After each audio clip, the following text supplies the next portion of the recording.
안녕하십니까? 소중한 나 무한 행복 시간입니다. 여러분 만나 뵙게 되어서 너무나 반갑습니다.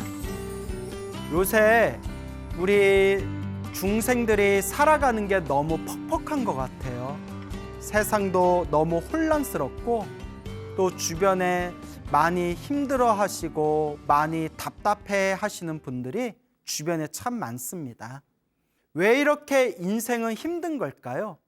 왜 이렇게 살아가는 것은 참 답답하고 힘든 것인지 정말 알다가도 모르겠습니다. 근데 여러분, 우리가 꼭 명심해야 할 부분이 있습니다. 원래 인생은 괴로움이라고 했습니다. 원래 인생이란 중생들이 살아가는 삶과 죽음의 이 윤회는 원래 불만족이고 원래가 괴로움이다라고 부처님께서 말씀하셨습니다. 부처님께서 우리 중생들이 이 살아가는 이 세상을 사바세계라고 부르셨습니다. 사바세계에서 사바라는 뜻은 참아야만 살 수 있다라는 뜻입니다. 그래서 사바세계는 참아야만 살 수 있는 세계입니다. 왜 참아야만 살 수가 있을까요? 불만족스럽고 답답하고 괴롭기 때문에 우리는 인내하면서 살아갈 수밖에 없습니다. 원래 인생은 한 치 앞도 알 수가 없어요. 마치 롤러코스터와 같은 것 같습니다. 하염없이 끊임없이 위를 올라갈 것 같으면서도 또 한 치 앞도 알 수 없게 어느 순간 밑으로 또 곤두박질 치지 않습니까? 올라갔다 내려갔다 또 올라갔다 내려갔다. 우리 인생은 정말 한 치 앞도 알 수가 없습니다. 근데 부처님께서는 우리 중생들이 살아가는 모습들을 다 꿰뚫어 보신 뒤에 모든 행복도 불행도 다 자기가 지은 업이다라고 말씀하셨습니다. 그래서 부처님께서는 끊임없이 우리 중생들에게 복을 지어야 된다, 선업을 지어야 된다, 공덕을 쌓아야 된다, 나쁜 업을 짓지 말아라, 착한 업을 지어라 라고 끊임없이 우리 중생들에게 설파하셨습니다. 왜냐? 자기가 지은 업은 자기가 받기 때문입니다. 하지만 여러분, 아무리 이 윤회 세상에서 행복하고 즐겁고 아무리 쾌락을 누린다 하더라도 이 윤회 세상은 절대 영원한 세상이 아닙니다. 이 세상 자체가, 중생들이 살아가는 이 사바세계 자체가, 혹은 저 밑에 지옥에서 저 위에 천상세계까지 자신의 업보대로 돌고 돌아가면서 살아야 되는 이 윤회 세상 자체가 괴로움과 불만족의 세상이기 때문에 부처님께서는 진정한 즐거움은 이 윤회에서 벗어나는 생사해탈이라고 말씀하셨습니다. 이 윤회에서 벗어나고 이 끊임없는 중생들이 지은 업의 굴타리에서 완전히 벗어나는 것만이 진정한 행복이고 영원한 자유다라고 부처님께서 말씀하셨죠. 윤회에서 벗어난 세상이 바로 해탈과 열반의 세상입니다. 그래서 우리 중생들은 끊임없이 해탈과 열반을 향해서 이 마음을 닦아나가야 됩니다. 그런데 또 문제가 있어요. 웬만한 중생들이 아닌 이상 전생에서부터 무언가 많이 닦고 부처님의 가르침을 깊이 닦은 사람들이 아니면 이번 생에 내가 윤회에서 벗어나겠다, 내가 깨달음을 얻어서 해탈을 구하고 이 윤회에서 벗어나 열반을 얻겠다라는 그런 마음 자체를 일으키기가 굉장히 힘듭니다. 그래서 우리 부처님께서도 중생들에게 법을 설하실 때 그 중생들 수준에 맞춰서 법을 설하셨죠. 수준이 높은 중생들한테는 성불하는 길에 대해서 가르치셨고, 수준이 중간인 중생들한테는 아라한이 되어 윤회에서 벗어나는 길을 가르치셨고, 그리고 수준이 아직은 낮은 중생들한테는 자신의 업장을 소멸하고 복을 많이 지어서 인간 세상이나 천상 세상에서 복을 누리는 방법을 가르치셨습니다. 중생들마다 수준이 저마다 다르기 때문에 부처님께서도 그 중생들 수준과 그릇과 근기에 맞춰서 법을 설하신 겁니다. 그렇기 때문에 우리 불자들은 이 부처님의 가르침을 공부하면서 항상 부처님의 가르침은 중생들마다 법을 조금씩 다르게 가르치셨다. 중생들 수준에 맞춰서 중생들에게 법을 설하실 때 조금씩 차별을 두셨다라는 것을 꼭 명심하셔야 됩니다. 그래서 우리 불자들이 공부를 하면서 항상 마음의 염두를 둬야 되는 것이 있다면 부처님의 가르침을 공부할 때 하나에만 집착하면 안 됩니다.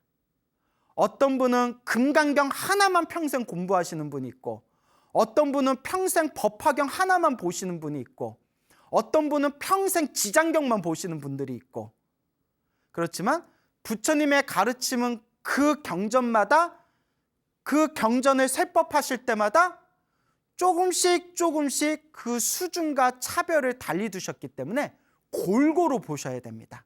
금강경도 보시고 법화경도 보시고 지장경도 보시면서 자신의 견문을 끊임없이 넓히셔야 됩니다. 이와 같이 공부하다 보면 부처님의 가르침은 결국은 저 거대한 바다로 하나로 통하듯이 부처님의 저 위대한 가르침은 결국 다 하나로 통하는구나라는 것을 우리가 조금씩 체득하게 되겠죠. 그래서 저는 부처님의 가르침을 공부하는 불자들에게 항상 업장소멸부터 해야 된다라고 많이 권유를 합니다. 제가 불교 공부를 하면서 느낀 게, 왜 어떤 중생은 공부를 조금만 해도 효과를 빨리 보는 분이 있고, 어떤 분은 평생 절에 다니고 기도하고 불교 공부를 했는데도 조금도 마음의 변화가 되지 않았거나, 그렇게 불교 공부를 많이 한 만큼 수준이 별로 높지 않다는 것도 그렇게 주변에서 목격한 적이 있습니다. 왜 그럴까라고 생각하면서 부처님 경전도 살펴보고 여러 큰 스님들 법문도 살펴봤습니다. 근데 한결같은 내용 중에 하나가, 우리가 닦아나가는 이 불교의 수행이라는 것 자체도 내가 전생에 지었던 업의 영향을 많이 받는다고 합니다. 전생에 많이 닦은 사람들은 이번 생에 그만큼 부처님 경전을 듣자마자 빨리빨리 이해하고, 부처님의 가르침을 수행할 때에도 마치 배에다가 모터를 단 것 마냥 쭉쭉 나가는 분들이 있습니다. 그런데 전생에 복을 짓지 않고 선업을 짓지 않고 공덕의 힘이 약하고 전생에서부터 업장이 두꺼우신 분들은 이번 생에 불교 공부를 하더라도 자꾸 장애가 생기고 마장이 생기고, 불교 공부를 하더라도 올바른 지혜를 쉽게 얻지 못하고 오히려 어긋난 길을 가는 분들도 제가 실제로 본 적이 있습니다. 정말 어렵고 어려운 일입니다. 실제로 여러분, 부처님의 가르침을 공부한다고 해서 불자들이 다들 지혜로운 건 아니지 않습니까? 여러분들도 다들 인정하지 않습니까? 오히려 절에 다니고 부처님의 가르침을 공부한다고 말씀하시는 분들조차도 굉장히 외도적인 생각을 가지고 있거나, 굉장히 올바르지 못한 생각을 갖고 있거나, 심지어 저 샤머니즘 무속과 부처님의 불교를 완전히 제대로 이해하지 못하고 혼동하는 경우도 제가 굉장히 자주 본 적이 있습니다. 그렇기 때문에 어떻게 해야 이런 불자들이 가지고 있는 공부하는데 일어나는 마장이라든가 장애를 우리가 지혜롭게 극복할 수 있을 것인가, 그런 부분들을 고민하면서 경전이라든가 큰 스님들의 법문을 살펴봤을 때 결론은 내 업장을 빨리 소멸해야 됩니다. 항상 부처님께 지혜를 발언하면서, 부처님께 지혜를 발언하고 내가 숙세에 지었던 나의 업장을 끊임없이 참여하면서 부처님의 경전에 입각해 부처님의 말씀을 근본으로 삼아서 공부하는 수밖에 없습니다. 근데 그것도 말은 쉽지 실제로 해보면 굉장히 어려운 일입니다. 그래서 정말 이 부처님의 가르침을 만난 것은 전생에서부터 지은 너무나 소중한 성근이고 소중한 인연이지만 부처님의 법을 만나도 올바로 닦기가 힘들구나라는 것을 여러 번 느낍니다. 그래서 항상 불자님들한테 대승경전에 입각해서 혹은 대승경전을 연구하신 선지식들 말씀의 근거로 삼아서 제가 불자분들에게 자주자주 드리는 말씀이 먼저 업장부터 참회하고 내 업장부터 소멸해야 된다. 이 참회법부터 시작해야 된다라는 말씀을 자주자주 드립니다. 절에 오래 다니신 분들 중에는 관세음보살 보문품이라든가 지장경 같은 경전을 읽으신 분들이 굉장히 많으실 겁니다. 우리 불자분들 중에서는 항상 부처님의 가피를 발언하면서 지장 연부를 하시거나 관세음보살 연부를 하시거나 신묘장구 다란이 기도를 하시거나 금강경을 독송하시거나 법화경을 사경하시거나 자신만의 기도를 닦아나가시는 불자님들이 굉장히 많으실 겁니다. 그리고 불교를 처음 만나신 분들 중에서는 간혹 이런 질문을 합니다. 스님, 절에서 좋다고 하길래 뭐 관세음보살 연불도 해보고 지장보살 연불도 해보고 천수경도 읽어보고 신묘장구다란이도 읽어보고 했는데 이거 진짜 효과가 있는 건가요? 이런 말씀들을 자주 저에게 질문합니다. 그러면 제 입장에서는 뭐라고 하겠어요? 제 입장에서는 분명히 가피가 있습니다. 경전에 나와 있는 부처님의 말씀은 틀린 게 없습니다. 틀린 게 있다면 부처님의 말씀을 믿지 못하는 우리 중생들의 마음이 틀린 거지 부처님의 경전은 틀린 게 없습니다라고 자신 있게 말을 합니다. 저는 여러분들 앞에서 제가 정말 자신 있게 불보살의 가피와 불보살님의 이 신비한 힘에 대해서 정말 자신 있게 말할 수 있는 이유가 제가 직접 경험했기 때문입니다. 제가 저 자신이, 저 본인이 직접 체험했기 때문입니다. 제가 경험하고 제가 체험한 일들이 있기 때문에 신도분들에게 제가 당당하게 기도하세요. 마음을 깨끗이 하고 정말 간절하고 정성스럽게 염불하시고 기도하시면 정말 불보살님이 나를 보호해 주시는 그 힘을 느끼게 됩니다라고 제가 자신 있게 말씀드릴 수가 있는 겁니다. 그리고 제가 이 소중한 나 무한행복 소나무를 몇 년 동안 진행을 해왔는데요. 솔직히 소나무를 진행하면서 저도 굉장히 큰 도움을 많이 받았습니다. 오히려 제 믿음이 더욱더 강해짐을 느꼈습니다. 왜냐? 소나무가 많은 불자님들에게 회자되면서 소나무를 보신 그런 불자님들 중에 당신이 직접 기도해서 가피를 받고 당신이 직접 염불하고 기도해서 감흥을 이루신 그런 수많은 불자님들의 이야기를 직접 만나 뵙고 귀로 듣고 눈으로 보면서 내가 체험한 것이 나만의 체험이 아니라 정말 많은 불자들이 이미 다 체험한 하나의 사실이구나라는 그런 더 깊은 믿음의 뿌리가 강해지는 것을 느낄 수가 있었습니다. 그래서 저는 소중한 나 무한행보 소나무에서 항상 우리 불자님들께 기도해라. 힘들고 괴롭고 답답할 때 기도해라. 좋은 일이 있으면 좋은 일이 있는 대로 기도할 뿐이요. 나쁜 일이 있으면 나쁜 일이 있을 때마다 더 열심히 기도해라. 좋은 일도 나쁜 일도 내가 지은 업이니 힘들고 괴롭고 답답한 것도 내가 지은 나의 업장들이다. 그러니 업장을 소멸해야 된다라고 항상 말씀을 드리는 겁니다. 부처님의 경전의 말씀은 결코 틀린 것이 없습니다. 몇 달 전이었을 겁니다. 어느 보살님이 이제 찾아오셨는데 그 보살님과 대화를 나누면서 아주 재미난 이야기를 들었습니다. 그 보살님께서 이제 수원에서 식당을 하고 계시는 보살님이신데 혹시 이 방송 듣고 계신 분들 중에 수원 분들 계신지 모르겠습니다. 제가 또 제 개인적인 얘기를 해도 될지 모르겠는데 제가 수원에서 또 좀 중고등학교를 다녔거든요. 수원에서 중고등학교를 다녔는데 이 수원에서 오신 식당을 하고 계시는 보살님이 너무나 이제 소나무에 당신이 광팬이라고 그렇게 이제 이야기를 하시더라고요. 그러면서 하시는 말씀이 당신이 어렸을 때 어머니를 따라서 이제 팔공산 갓바위 같은 이제 절에를 어머니 손을 잡고 다녔다고 합니다. 근데 어렸을 때부터 엄마 따라서 절에는 다녔지만 불교가 뭔지는 잘 몰랐다고 합니다. 불교라고 하면 그냥 부처님 오신 날에 연등 달고 그리고 절에 갈 때마다 그냥 쌀 올리고 무슨 일 있을 때마다 그냥 이렇게 축원문에다 기도 접수 올리는 거 그냥 그게 불교라고 생각했답니다.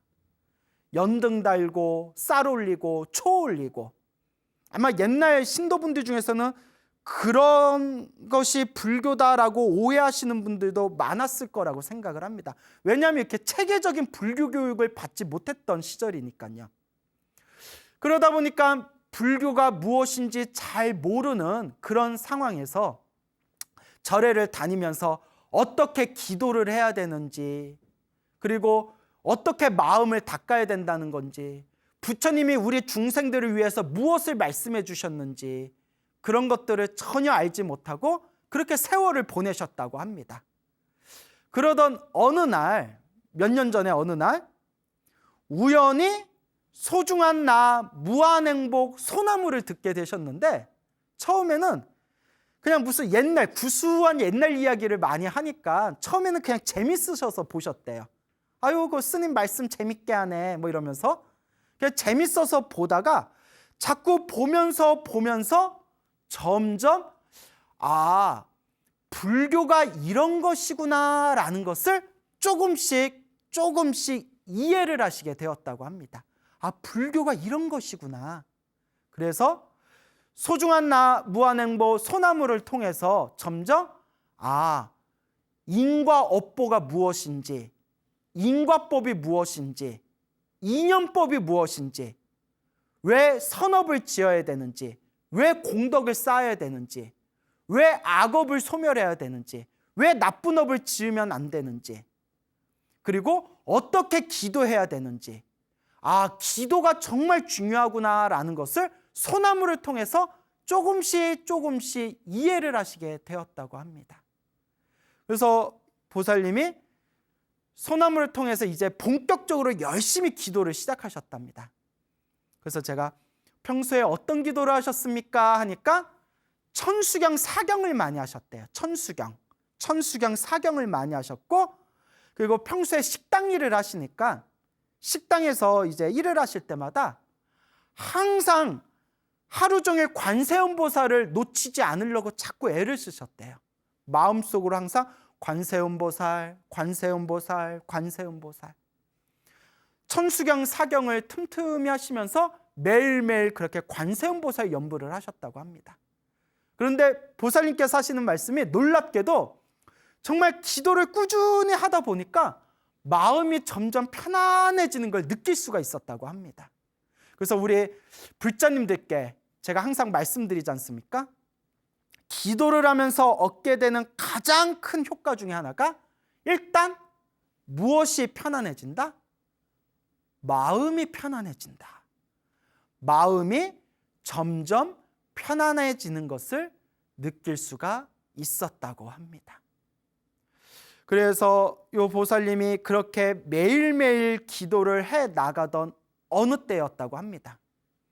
이 보살님께는 굉장히 심한 고질병이 하나 있으셨대요. 식당 일을 너무 많이 하시다 보니까 항상 여기 팔뚝 있지 않습니까? 항상 팔뚝에 심한 통증이 시시때때로 당신을 굉장히 괴롭히셨다고 합니다. 그래서 큰 병원에 가서 검사도 받고 침도 맞고 이것저것 좋다는 것을 많이 해봤는데도 팔뚝이 통증이 전혀 가라앉지를 않았대요. 그래서 팔뚝 때문에 너무 힘들다 하고 그렇게 지내오시던 어느 때에 한결같이 기도를 하시다가 어느 날 꿈을 꾸셨다고 합니다. 꿈에서 하얀 옷을 입은 여자가 딱 나타났대요. 하얀 옷을 입은 여자 하니까 딱 생각나는 게 누구예요? 또 눈치 없이 처녀 귀신 하면 미치고 팔짝 뛰는 거죠. 자, 우리가 관세음보살 연부를 많이 했을 때 하얀 옷을 입으신 여자라고 하면 딱 떠오르는 게 흰 옷을 입은 관세음보살, 백의 관음이라고 부르죠. 하얀 옷을 입은 여자가 싹 나타났는데 손에 칼을 들고 있더래요. 손에 그 수술용 칼 메스라고 있잖아요. 수술용 칼 날카로운 메스를 싹 가지고 나타나서 그 보살님의 평소에 아프던 오른쪽 팔뚝을 칼로 싹 베더래요. 그런데 꿈에서 아프지는 않았대요. 자신이 아프던 팔뚝에 흰 옷을 입은 여자가 날카로운 칼 메스로 팔뚝을 싹 가른 뒤에 그 칼로 벤 그 자국을 손가락으로 쭉 누르니까 엄청 진한 고름덩어리가 쭉쭉 이렇게 빠져나오더랍니다. 오른쪽 팔뚝에서 그 걸쭉한 고름덩어리가 쭉쭉 빠져나오면서 잠에서 딱 깼답니다. 그리고 이미 소나무 팬들은 이미 다 눈치채셨죠? 그 꿈을 꾸고 나서 그토록 당신을 괴롭혔던 오른쪽 팔뚝의 모든 고통과 질환이 흔적도 없이 완전히 사라졌다고 합니다. 놀라운 일이 아닐 수가 없습니다. 하지만 지금까지 소나무를 많이 보신 불자님들은 워낙 이런 이야기를 많이 들었기 때문에 별로 크게 놀라지는 않으실 겁니다. 그 보살님께서 저한테 직접 해주신 얘기입니다. 그러면서 보살님께서 스님, 제가 직접 체험하고 제가 직접 경험하니까 그동안 스님이 소나무에서 하셨던 그 말씀들이 하나도 의심이 되지 않습니다. 저는 100% 믿습니다. 정말 불보살님 가피는 있습니다. 라고 말씀을 하시더라고요. 그래서 저는 불자님들께 늘 드리는 이야기가 있습니다. 불교를 머리로 따지지 말아라. 불교를 지식으로 따지지 말아라. 불교를 지식으로 따져서 우리가 깨달을 것 같으면 불교학자들은 벌써 다 성불했습니다. 불교는 내가 직접 수행해야 됩니다. 내가 직접 체험하고 내가 직접 경험하고 내가 직접 실천을 통해서 그 맛을 봐야 됩니다. 맛을 본 사람은 더 이상 흔들리지가 않습니다. 제가 약 20년이 넘게 절집에 있으면서 수많은 사람들을 만나봤습니다. 그런데 꼭 불교를 지식으로 따지는 분들이 굉장히 자주 많이 흔들리거나 처음에는 열심히 공부하다가 더 이상 부처님의 가르침을 공부하지 않는 그런 사례들을 제법 많이 봤습니다. 머리로 따지기 때문입니다. 그런데 오히려 정말 낯 놓고 기역자도 모르는 그런 무식한 그런 분들이 부처님의 경전의 가르침도 제대로 이해하지 못하는 그런 분들이 평생 관세음보살 연부라고 지장보살 연부를 하면서 자기가 그 불보살의 가피의 맛을 보신 분들은 평생 흔들림 없이 한결같이 부처님에 대한 믿음으로 닦아 나아가는 것을 굉장히 자주 봤습니다. 그러한 사례들을 통해서 제가 느낀 게 불교는 자신의 체험을 통해서 맛을 보셔야 됩니다. 그러면 어떤 분이 질문을 해요. 선생님, 그럼 그 맛을 보려면 어떻게 해야 돼요? 아니, 왜 똑같은 얘기를 자꾸 하게 할까요? 자기가 닦아야죠. 자기가 실천하고 자기가 수행해서 자기가 체험을 하셔야죠. 결국은 자기의 몫입니다. 물론 가장 좋은 것은 경전 공부를 하면서 부처님 말씀을 통해 올바른 견해를 갖고 기도하고 연부하는 것이 제일 좋습니다. 왜냐하면 부처님 경전을 제대로 공부하지 않고 그냥 기도만 하신 분들 중에서도 좀 이상하고 삐딱한 경우를 제가 너무 많이 봤기 때문에 가장 좋은 거는 부처님 가르침을 올바르게 이해하면서 올바른 견해를 가지고 닦아 나아가고 체험하는 것이 가장 중요하다. 그래서 불교에서는 항상 올바른 견해라는 눈을 갖춰야 되고, 올바른 눈과 견해를 갖고 올바른 길을 갈 수 있는 실천력이 있어야 됩니다. 그러면서 여러분들에게 꼭 당부드리고 싶은 것은, 결국 불교는 지식만 갖고는 해결되지 않더라. 자기가 실제로 체험을 하고 맛을 봐야 된다라고 꼭 반드시 결정코 당부의 말씀을 드리는 바입니다. 이와 또 비슷한 이야기가 있습니다. 또 몇 개월 전에 어느 또 친분이 있는 보살님을 만났는데, 그분께서 아주 놀라운 또 이야기를 해주셨습니다. 앞에 이야기하고 굉장히 비슷한 이야기입니다. 그래, 그분이 어렸을 때부터 이제 어머님 따라서 또 절에 다니셨던 분인데, 그러고 보니까 엄마 따라서 절에 다닌 분들이 좀 많아요. 어머니 영향을 받아가지고 그분도 이제 기도를 많이 하시는 분인데, 지금도 법화경 사경을 굉장히 열심히 하고 계십니다. 법화경 사경을 열심히 하고 계시는데, 그분도 몇 년 동안 끊임없이 당신을 괴롭혔던 고질병이 하나 있으셨습니다. 그분 고질병도 뭐냐 하면, 앞에 분하고 비슷한데 오른쪽 팔꿈치가 너무 아프신 거예요. 오른쪽 팔꿈치에 정말 심한 통증이 있으셔서 이분이 유명하다는 큰 병원에도 가시고 치료도 받으시고 한의원에도 가시고 뜸도 맞고 침도 맞았는데 도저히 나을 기미가 없더랍니다. 그래서 하다못해 저 처음 들었는데 뭐 DNA 주사라는 게 있답니다. 혹시 들어보신 분 계십니까? 그 DNA 주사라는 게 있는데, 그 DNA 주사를 맞으면 일시적으로는 효과가 있다가 시간이 좀 지나고 나면 또 오른쪽 팔꿈치에 엄청난 통증이 또 생기더랍니다. 그래서 컨디션이 좋을 때는 통증이 좀 가라앉고, 그리고 좀 컨디션이 안 좋을 때는 이 오른쪽 팔꿈치의 통증 때문에 이 고질병으로 많은 고생을 몇 년 동안 하셨다고 하는데, 이 보살님이 결국 마음으로 그냥 포기하셨다고 합니다. 마음으로. 어차피 당신도 불교 공부를 하신 분이니까, 아유, 전생에 내가 지은 업을 지금 받고 있나 보다, 그냥 평생 안고 살아야 되나 보다, 이렇게 마음으로 좀 포기를 하셨다고 합니다. 그 유명하다는 병원 다니면서 돈도 많이 깨먹으셨대요. 근데 그냥 그때뿐 효과가 있지 그 나을 기미가 없더래요. 전생에 내가 지은 업보를 이번 생에 내가 닦고 있는 과정인가 보다, 그냥 포기하자, 그런 자포자기의 마음도 들었었는데, 그런 와중에서도 기도를 열심히 하시고 법화경 사경도 많이 하시는 그런 불자님이었습니다. 그런데 어느 날 또 꿈을 꾸셨어요. 꿈을 꾸셨는데 참 희한해요. 두 사람이 꿈속에 나타났는데 무슨 색 옷을 입었을까요? 하얀색 옷을 입은 두 분이 딱 나타나셨답니다. 두 분이에요. 이번에 1+1이네요. 하얀 옷을 입은 두 분이 싹 나타나셨는데, 두 분이 침 하나를 갖고 계시더래요.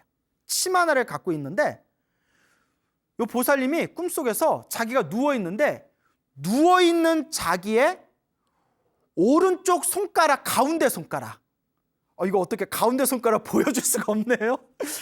가운데 손가락에다가 이 침 두 방을 딱 놓더랍니다.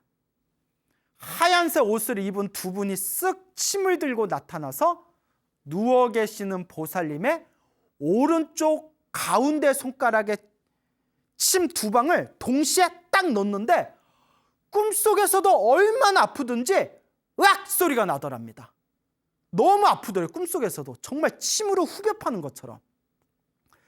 앗 하는 순간 보살님이 꿈속에서 순간, 아, 내 팔꿈치가 낫겠구나라는 생각이 저절로 딱 들더래요. 그래서 평소에 하도 소나무를 많이 보셔가지고 이제 이런 꿈을 꾸면 대충 뭐가 되는구나라는 걸 이제 무의식 속에 그걸 다 이제 저장하고 계시는 거예요. 손가락에 침 두 방 딱 났는데 팔꿈치가 낫겠구나라는 게 꿈속에서 저절로 생각이 딱 들면서 잠에서 딱 깼답니다. 자, 결과는 어떻게 됐을까요?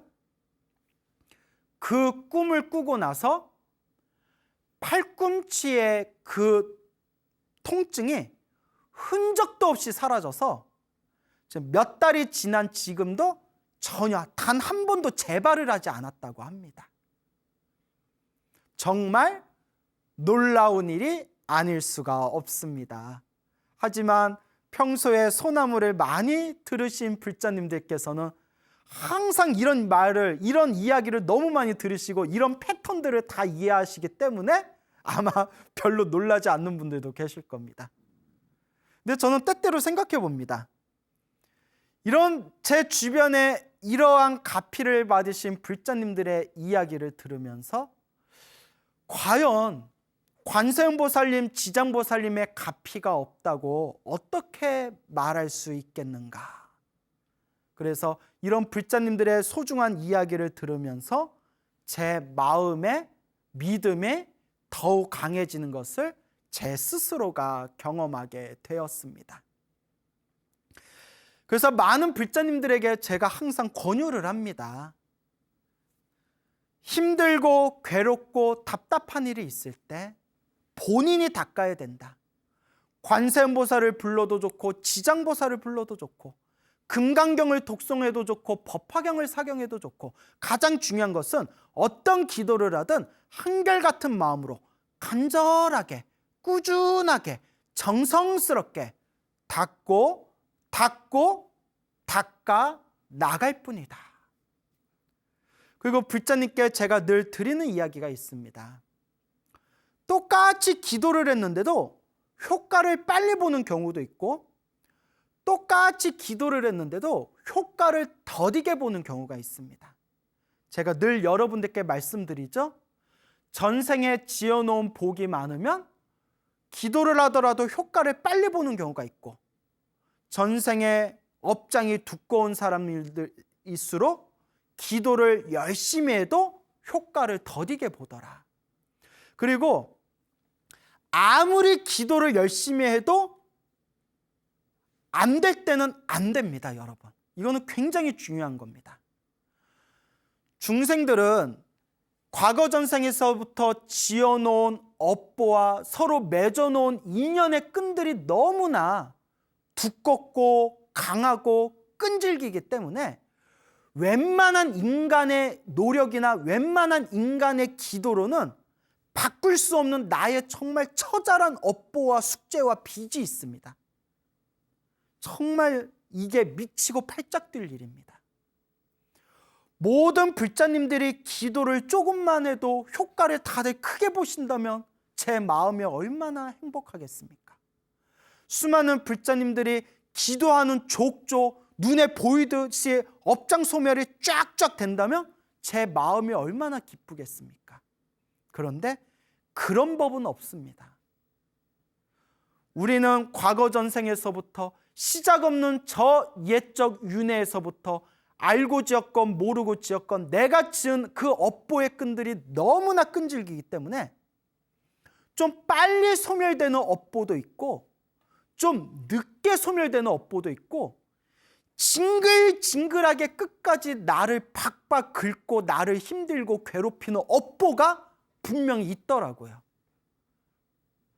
처음에는 저도 신도분들에게 기도하면 반드시 효과가 있습니다. 100% 효과가 있습니다. 그러니까 무조건 하세요라고 말씀을 드렸는데 수백 명의 불자님들과 상담하면서 수백 명의 불자님들의 그 체험담들을 하나하나 기록하면서 수백 명의 불자님들의 이야기를 통계를 내면서 한 가지 느낀 게 있었습니다. 누구나 징글징글하게 끝까지 안 풀리는 저마다의 숙제와 빚이 하나씩은 있구나 라는 것을 느끼게 되었습니다. 어떤 불자님이 계시는데 연세가 있으신 노보살님이신데 정말 불심이 깊으세요. 정말 불심이 깊으시고 젊었을 때부터 절에도 열심히 다니셨어요. 그리고 지금 봐도 참 정말 심신과 불심이 느껴지는 노보살님인데, 젊었을 때부터 열심히 기도를 하셔서 알게 모르게 가피를 많이 받으셨대요. 정말 남한테 쉽게 말할 수 없는 정말 그런 신비한 가피를 또한 여러 번 체험을 하셨대요. 자기가 맛을 본 사람은 흔들리지가 않습니다, 여러 번. 근데 그분이 그렇게 젊어서 열심히 기도를 하셨는데도 끝까지 풀리지 않는 당신의 숙제가 하나 있어요. 그게 뭐냐? 자식 하나가 있는데 이 자식이 지긋지긋하게 말을 안 들어요.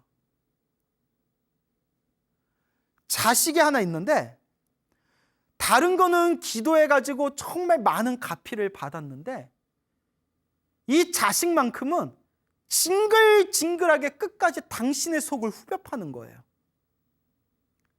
그래서 그 보살님이 질문을 하시더라고요. 스님, 저는 젊었을 때부터 기도를 많이 해서 실제로 제가 신비한 가피들을 체험했기 때문에 저는 불보살 가피에 대해서 흔들림이 없습니다. 그래서 흔들림은 없지만 제가 이렇게 열심히 기도했는데도 제 자식이 철이 들지를 않습니다. 왜 그런 걸까요? 제가 정성이 부족한 걸까요? 제가 그분께 이렇게 말씀드렸죠. 보살님, 우리 중생들은 이번 생에 이 세상에 이 사바세계에 태어나는 순간 저마다 자기 자신만의 짐이 있습니다. 저마다 자기 자신만의 숙제가 하나씩은 있습니다. 우리는 그것을 빚덩어리라고 부릅니다. 보살님을 끝까지 괴롭히는, 보살님 속을 후벼 파는 그 철이 들지 않는 그 자식이 보살님이 이번에 마지막 풀어야 할 보살님의 빚더미인 것 같습니다. 전생의 지독한 빚쟁이가 이번 생에 보살님께 빚받으러 온 것 같습니다. 보살님, 이번 생에 잘 푸셔야죠. 어떡하겠습니까? 그 노보살님이 제 이야기를 듣고, 예, 스님, 제가 생각해도 스님 말씀이 맞는 것 같습니다. 제가 기도하면서도 그런 거 많이 느꼈습니다. 저 자식이 전생의 왼수가 내 자식으로 태어났구나. 어쨌거나 내 뱃속으로 낳은 자식이니 내가 이번 생에 어떻게든 잘 풀고 가야지. 근데 이게 참 쉬운 게 아닙니다, 여러분. 말은 이렇게 하지만 내 숨을 짓누르고 내 가슴을 윽박지르는 그런 존재가 계속 나에게 큰 짐과 숙제로 다가오는데 그것을 어떻게 우리가 쉽게 이겨낼 수가 있겠습니까? 근데 여러분, 좋은 인연도 나쁜 인연도 결국 내가 지은 인연법입니다. 수없는 과거 전생에서부터 알고 지었건 모르고 지었건 끊임없이 내가 지었던 그 끈질긴 서로의 어변들이 뒤섞이고 만나고 헤어지고 눈물 흘리면서 반복되고 있는 겁니다. 결국 누가 닦아야 될까요? 내가 닦아야 됩니다. 결국은 내가 닦아야 된다. 여러분, 불보살의 가피는 분명히 있습니다. 하지만 다시 한번 말씀드리지만 어떤 사람은 효과를 빨리 보는 사람도 있고 어떤 사람은 효과를 더디게 보는 사람도 있습니다. 그리고 심지어는 아무리 애써서 기도해도 끝까지 안 풀리는 것들도 분명히 있습니다. 그런 분들에게 제가 다시 한번 간곡하게 말씀을 드립니다. 깨달음의 눈으로 보면 효과가 없는 게 아닙니다. 저 드넓은 진리의 눈으로 꿰뚫어 보면 효과가 없는 게 아닙니다. 다만 크게 받을 걸 작게 받고 있는 것이고 내가 갚아야 할 빚을 지금 그 부채를 해결하고 있는 하나의 과정일 뿐입니다. 결국 기도를 해서 효과가 없다는 말은 통용되지를 않습니다. 효과가 없는 게 아니라 나의 업장이 소멸하고 있는 하나의 과정일 뿐이다 라는 것을 명심하시길 바랍니다. 다시 한번 말씀드리지만 우리 불자님들이 불보살님께 조금만 기도해도 효과를 팍팍 본다면 얼마나 우리가 행복하겠습니까? 불보살님께 기도해서 내 업장이 술술 풀려나간다면 얼마나 우리가 행복하겠습니까? 하지만 이 중생의 업보라는 것이 그렇게 호락호락하지가 않습니다. 좋은 일도 나쁜 일도 여러분의 인연법입니다.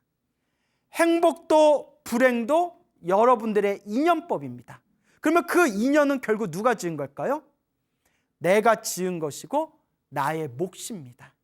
그러니 지금 힘들고 괴롭고 팍팍하더라도 여러분 흔들리지 마세요.